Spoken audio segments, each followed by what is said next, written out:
যে 11টি অভ্যাস মস্তিষ্কের 12টা বাজাচ্ছে। এমন অনেকেই আছেন যাদের এখন আর বাইরে যেতে ভালো লাগে না। নিজের অন্ধকার ঘরে শুয়ে বসে থেকে কিংবা হেডফোনে জোরে গান শুনে সময় কাটাতে ভালোই লাগে তাদের। কিন্তু এভাবে আপনি যে আপনার ব্রেনের 12টা বাজাচ্ছেন সেটা কি জানেন? মস্তিষ্কের ক্ষতিকারক এমন 11টি অভ্যাস এবং এই ক্ষতি কিভাবে কাটিয়ে উঠবেন। 1. অপর্যাপ্ত ঘুম।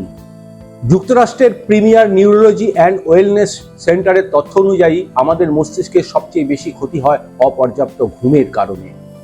প্রাপ্তবয়স্কদের ক্ষেত্রে পর্যাপ্ত ঘুম বলতে 24 ঘন্টায় 7 থেকে 8 ঘন্টা ঘুমকে বোঝানো হয়। এক্ষেত্রে রাতে নিরবচ্ছিন্ন ঘুম সবচেয়ে বেশি কার্যকর। ঘুমানোর সময় মস্তিষ্ক বিশ্রাম নেওয়ার পাশাপাশি বিষাক্ত পদার্থ পরিষ্কার করে এবং নতুন কোষ তৈরি করে। কিন্তু 7 ঘন্টার কম ঘুমলে নতুন কোষ গঠন হয় না। এর ফলে আপনি কিছু মনে রাখতে পারেন না, মনোযোগ দিতে কষ্ট হয়, মেজাজ খিটখিটে হয়ে যায়, সিদ্ধান্ত নিতে সমস্যা হয়। ঘুমের অভাবে ডিমেনশিয়া, অ্যালঝাইমার্সের ঝুঁকিও বেড়ে যায়। যদি আপনি আপনার মস্তিষ্ককে রক্ষা করতে চান তাহলে সমাধান একটাই, প্রতি রাতে কমপক্ষে 7 ঘন্টা ঘুমন। এর জন্য যেটা করতে পারেন, ঘুমের সময়ের অন্তত 1 ঘন্টা আগে বিছানায় যান। এ সময় কোনো ডিভাইস ব্যবহার করবেন না। আর ঘুমের পরিবেশ তৈরি করতে আগেই শোবার ঘর পরিষ্কার করে নিন।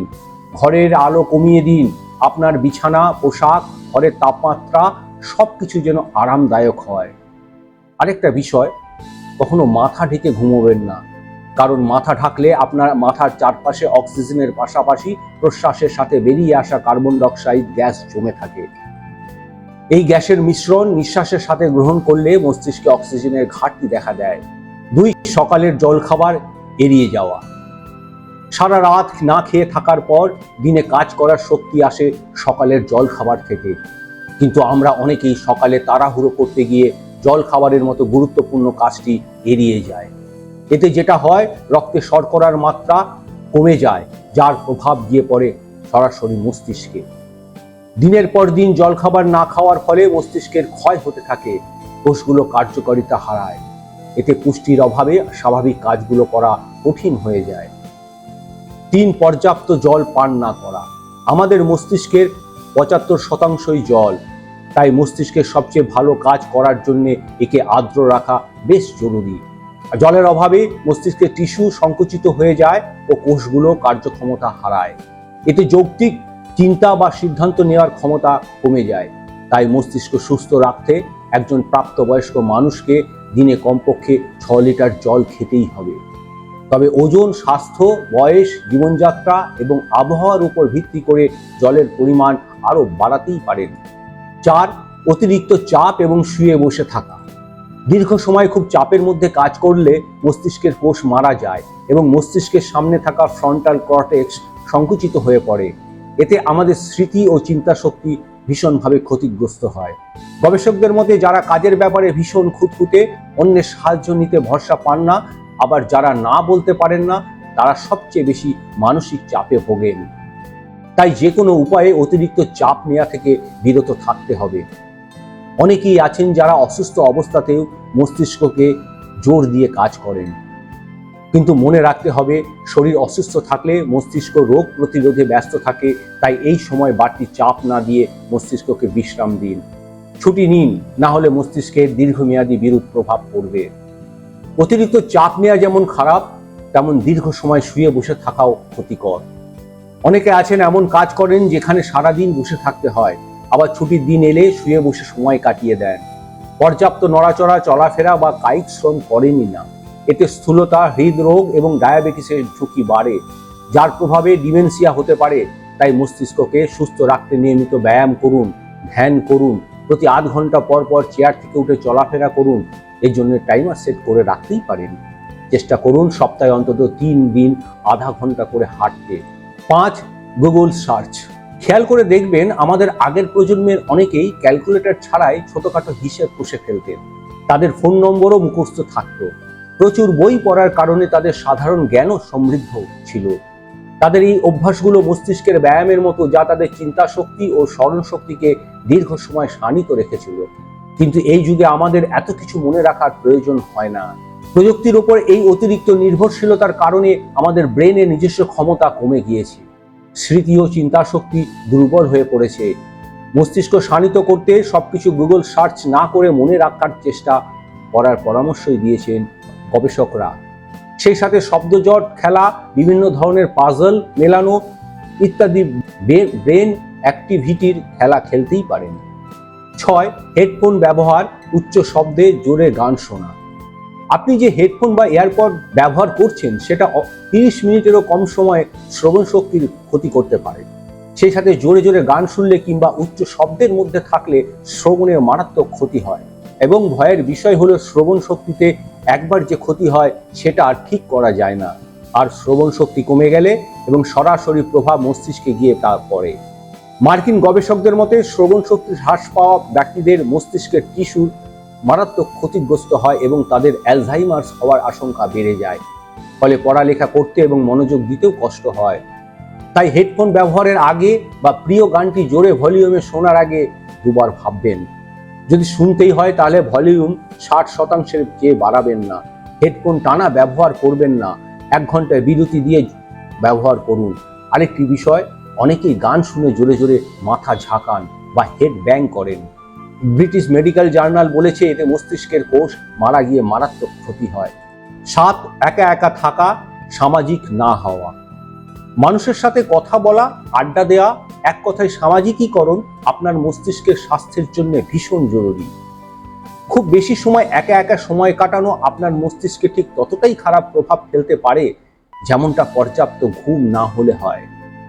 সামাজিকীকরণের ফলে আমাদের মস্তিষ্ক উদ্দীপ্ত থাকলে যা একা থাকলে হয় না, বরং একাকিত্ব থেকে বিষণ্ণতা, উদ্বেগ ভর করে এবং এমনকি ডিমেনশিয়া এবং অ্যালঝাইমার্স রোগের আশঙ্কা বেড়ে যায়।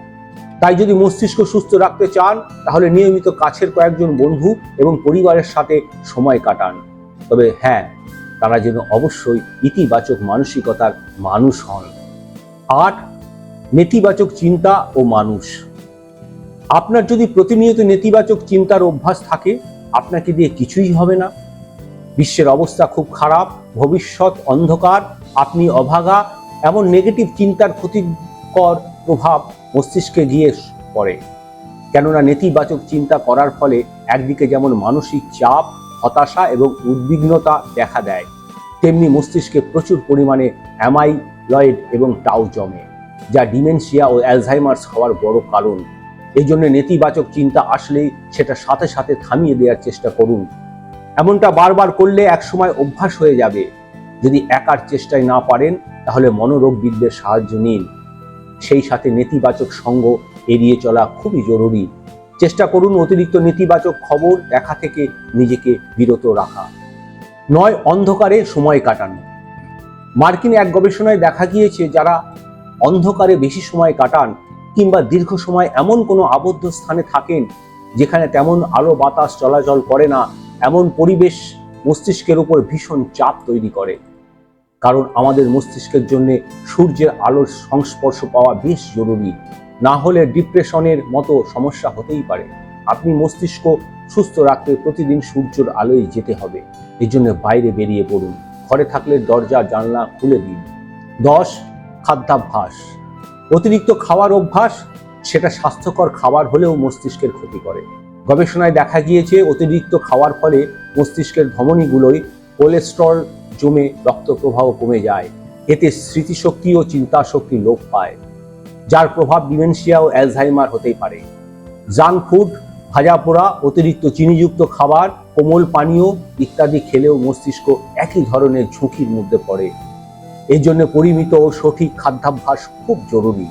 অনেকে দৈনিক ক্যালোরির হিসাব রাখতে বিভিন্ন অ্যাপ ব্যবহার করেন, তবে সবচেয়ে ভালো উপায় পুষ্টিবিদের পরামর্শে নিজের ডায়েট তৈরি করে তা মেনে চলা। অনেকে ডায়েট বলতে মনে করেন চর্বি বাদ দিতে হবে, কিন্তু মনে রাখতে হবে মস্তিষ্কের 60%ই ফ্যাট বা চর্বি। তাই সব ধরনের খাবারই খেতে হবে, কিন্তু পরিমিত হারে। আরেকটি বিষয়, মদ্যপান ও ধূমপান যে স্বাস্থ্যের পক্ষে ক্ষতিকর তা আমরা সবাই জানি, কিন্তু সবচেয়ে খারাপ প্রভাব পড়ে মস্তিষ্কে। এতে মস্তিষ্কের স্নায়ু সংকুচিত হয়ে যায়, কোষ ক্ষতিগ্রস্ত হয়, ফলে আমাদের মস্তিষ্কের হিপোক্যাম্পাস যেখানে স্মৃতি জমাট হয় সেটি বিকাশ হতে পারে না। এগুলো অ্যালজাইমার ও ডিমেনশিয়া হওয়ার প্রধান কারণ। এসবের প্রভাবে মস্তিষ্কের হাইপক্সিয়া পর্যন্ত হতে পারে। সর্বশেষ, অতিরিক্ত স্ক্রিন টাইম। অত্যাধিক স্ক্রিন টাইম মস্তিষ্কের আকার এবং বিকাশে ব্যাপক ক্ষতি করে। বেশি ক্ষতি হয় ফ্রন্টাল কর্টেক্সে, যা বয়স সন্ধিকাল থেকে 25 বছর বয়স পর্যন্ত পরিবর্তিত হয়। গবেষণায় দেখা গিয়েছে যেসব শিশু পর্দার সামনে দিনে 7 ঘন্টার বেশি সময় কাটায় তাদের সেরিব্রাল কর্টেক্স পাতলা হয়ে গিয়েছে। কেননা মোবাইলের ইলেকট্রোম্যাগনেটিক ফিল্ড থেকে যে বিকিরণ হয় তার সংস্পর্শে বেশি সময় থাকলে মাথা ব্যথা, বিভ্রান্তি, মস্তিষ্কে টিউমারের মতো ক্ষতি হতে পারে। এই জন্য শিশুদের স্ক্রিন টাইম একদম কমিয়ে ফেলতে হবে। ফোন শরীরের কাছাকাছি রেখে ঘুমানো যাবে না একদম। আমরা কি করে ভালো থাকবো সেটা আমাদের হাতেই। আমাদের মস্তিষ্ক কিভাবে সুস্থ থাকবে সেটা আমাদের মনের মধ্যেই, আমাদের চিন্তার মধ্যেই আছে। ভালো থাকার জন্যে, সুস্থ থাকার জন্যে নিজেকেই ভাবতে হবে নিজের জন্য।